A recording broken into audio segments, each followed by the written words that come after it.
Hey guys, and welcome back to another video. And today we're taking a look at the first day of the world's qualifier number 5, which basically means for us it's our last chance to qualify on in our own power. We have it in our own hands.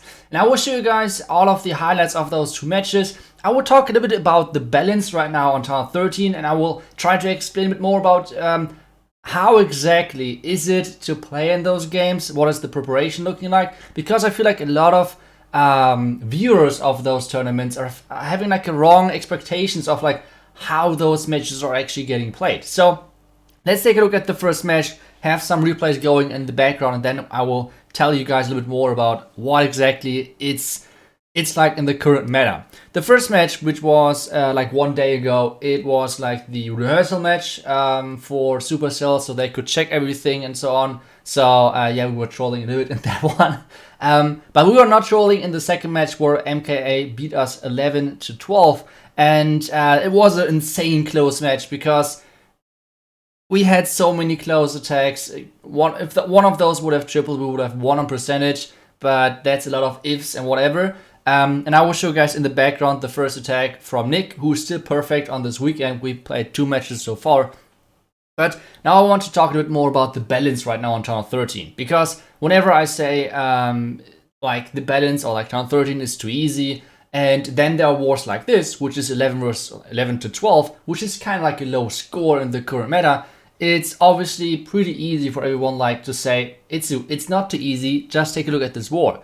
But the story of pro plays, or like the story of those competitive matches, is that base builders right now have to predict something what is going to happen. Because what I mean by that is that the variety on Town 13 right now is a really cool thing. Because you can basically play whatever you want, like Yeti Smash, Super Valkyries are strong, Super Witches, Suilalo, Air Hybrid, Just Dragons, with bats, without bats, Queen Charges are still strong. Like, you have all of those different possibilities to use, and whenever one of those pro matches are happening, it's a huge mind game of what do you think your opponent is going to use. And that's can obviously backfire, like in some matches, and this could obviously like snowball like crazy in a couple of other matches. So that's kind of how it is.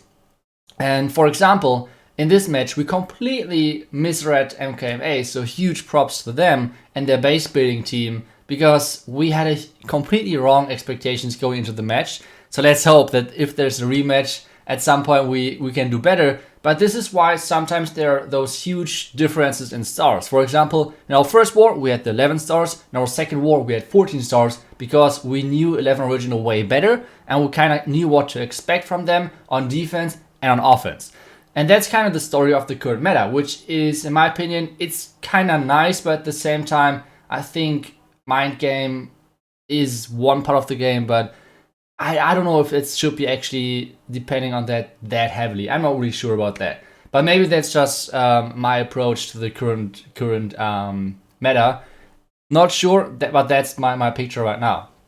So on this war, for example, we kind of went in with a lot of air attacks, which did not really work against MKMA.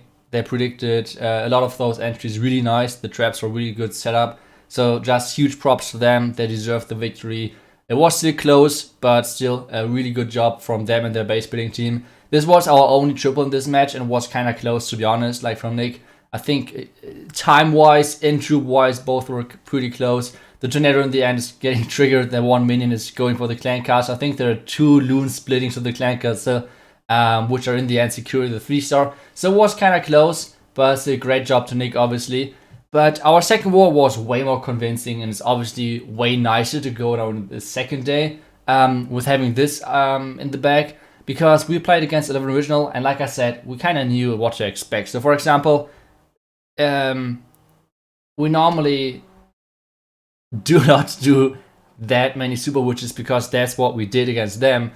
And the main reason was that I played against 11 original now many times. In ESA Meisterschaft, for example, which is a German ESA competition, and I ran, I think, into at least 3 baits of them with the queen charge. So I knew that those guys know on how to defend queen charges. And that was just the main reason. Just don't do queen charges. That was the mantra, or like that was the motto of this war for us. Don't do queen charges. There are gods at defending those queen charges. Just don't try it. Just don't even take a look at that. And we kind of knew that Eve is not taking a look at super butches too much. So we just thought, well, just let's try it. let's do this kind of mind game and think that they didn't really predict this. And it actually worked out. Like, I mean, we did 3 super witch attacks. And I don't think this is going to happen again, because it's pretty easy to defend those. But well, I mean, it got us the spot in the second day, even though it's in the loser bracket, but still. And it worked pretty nicely for us. And like I said, this is once again this mind game, kind of coming into matches, predicting what enemies are going to use, etc. on defense and on offense. So yeah, it worked out pretty nicely for us. On this attack, the key kind of is to use those loons as well to trigger some black mines. Then the warden ability obviously getting into the core. And even though the sweeper is a little bit annoying for the healers, it's still fine because now everything is getting enraged into the core. I have not lost a single witch just yet. You're normally starting with like 5 super witches. And it's like still like every single super witch is still alive, using the royal champion with the hawkwarts of the siege breaks obviously together. And yeah, that's basically it. Like, if you cannot kill the healers, the super butchers will stay alive forever. You guys can still see it, right? Like 2 super butchers on the left side. I froze the royal champion and the single firmament tower, so the single firmament tower is not melting through my super butchers. And 3 super butchers on the right side. So we have still 5 super butchers alive. It kind of looks like, to be honest, that we have more super butchers than the beginning. And this attack is one of the biggest overkills, I guess, in the tournament, because if you take a look at the troop space, what I have started with and what I have in the end, it's 5 super witches, which means this is 200 troop space, and then I still have like 3 or 5 healers. So I started with 300 troop space, and I finished with like 250, 240 troop space. So yeah, that was kind of funny, but yeah, I take those. Like I said, we kind of went into the match knowing that they would heavily defend our strategies, which we normally do. So that's why we tried to go outside of the box. Lex did one as well. And normally we are the 2 queen charge guys in our team. So yeah, we had to go out of our comfort zone, which is not the nicest thing in one of those competitions. But I guess thankfully we did it. So let's take a look at this one. Once again, this time there are only 4 healers. The healer amount is kind of depending on if you bring any wall breakers, whatever, or like supportive troops. He's using the lightning spell for the Inferno Tower and everything. Then we have the Warden for the ward walk on the outside. And then the next goal for him is kind of to wall break into this part of the top side, like this 1 o'clock side, as soon as the 2 gold storages are down. And well, as soon as he's wall breaking in there, then he can jump into the core, and basically the base is dead again because the core is kind of open. So yeah, he's waiting for the gold storage to go down. Then he's starting with his witches.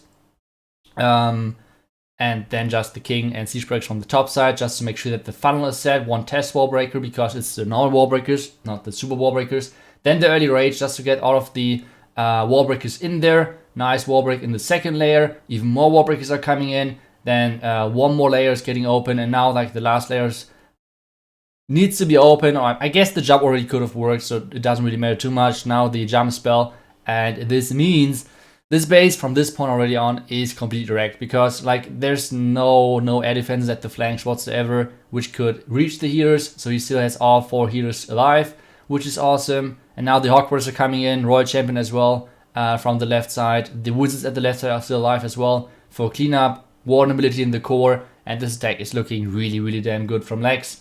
So yeah, he still has 1 freeze left, which I think he won't even need to use. So that's kind of crazy. But yeah, once again, I think all of the super witches are alive, right? Like there are 1, 2, 4 super witches on the right, 1 super witch on the left. Yeah, so that's once again a crazy big overkill. Couple of healers die in the end because of the tornado. But yeah, so that was kind of the next thing. Like I said, we expect already that Eve have really good tornado traps. And just take a look at this tornado. The tornado was close to the single firmament tower. And the tornado would have, like if you would charge in there, would have rotated the queen into a lot of damage. and this would have been kind of tough to come back from. So just like I said, those charges which Eve are predicting are normally really, really good. So that's why we did not use any charges against them, just because we knew that. And well, let's see how our next couple of wars will look like. I hope I don't have to go out of my comfort zone again. I think Lex is feeling the same way. But yeah, sometimes you have to do it if you know that your opponent knows on how to defend those. But yeah, still, GG's to Eve. Kind of unfortunate for them losing that early, or like dropping out that early. But luckily for us, we are still in this.